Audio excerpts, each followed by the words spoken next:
to His Excellency President William Ruto, askofu wetu, askofu Lelei, na jamii ya Wakristo wa Moiben. Bwana asifiwe. Tumsifu Yesu Kristo daima na milele. Mimi kwa majina naitwa Edi Gisheru Okech, na mimi ndiye Senator wa Migori County. Na katika hiyo Senate pia mimi nadhani mimi ndio the youngest senator among all these senators. Na nashukuru Mungu sana kwa sababu penye natoka kule Migori pia mimi ni mshiriki wa Katoliki. Nashiriki katika kanisa ya Katoliki ya St. Joseph Rapogi, na Father Anthony aliambia kwamba nikifika hapa ni tume salamu za Wakristo wa kule. Na jana usiku pia wakati niliambiwa kwamba nikuje pia nisalimie wana Moiben, nilipigia kiongozi wangu kama mtu wa ODM, Baba Raila Amolo Odinga, na alisema nikifika hapa nitume salamu zake. Mmepokea? Sitasema mengi kwa sababu mengi yamesemwa mbele yangu, but Your Excellency, allow me to say that I have traveled a little bit in this world as a young person, and I started my life in the streets. That's why when I said my name is Edi Gisheru Okech, people are asking, where is this Gisheru and Okech coming from? I was raised up by 7 adopted families. One of them happened to be a Kikuyu family, where I get my name Edi Gisheru. And traveling from different communities, and learning from traveling outside this country, I've realized that it's very difficult to build a nation. And leaders of the nation like yourself, His Excellency, can work very hard to build every single great thing.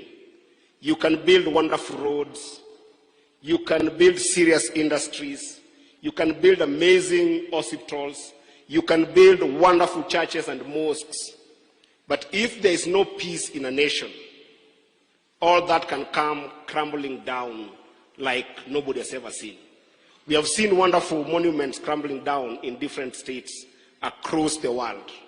And that is why, as a young person, when your language started in partnership with Baba Raila Amolo Odinga of national unity as a recipe for development in this country, and you prioritize that, I can assure you that even if you don't build roads for our country, even if you don't build this economy, but you leave us with a country that is united of one people, this country will stand stronger than any economy in the world. And therefore, I want to thank you for that unity and say that what our forefather Jomo Kenyatta said, that the responsibility of nationhood will be given to reliable custodians. Reliable custodians can only be reliable when they make hardest decisions in life. And we have seen you making the hardest decision, not to only support and give development to people who voted for you, but to bring this country together.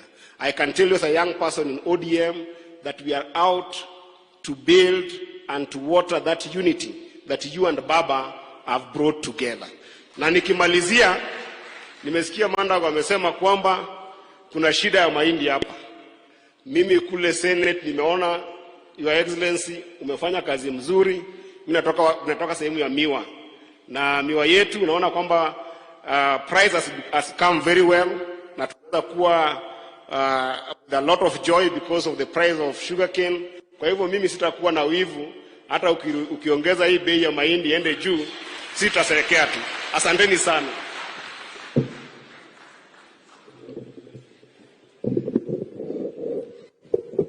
Unajua ukikunywa chai lazima ukule ugali. Your Excellency, kwa sababu ya saa niruhusu tu nitambue viongozi wengine walio hapa. Tuko na PSS wetu, tuko na PS Bitok, PS State Department of Immigration. Tuko na PS wetu Kipsang Belio, PS wa Basic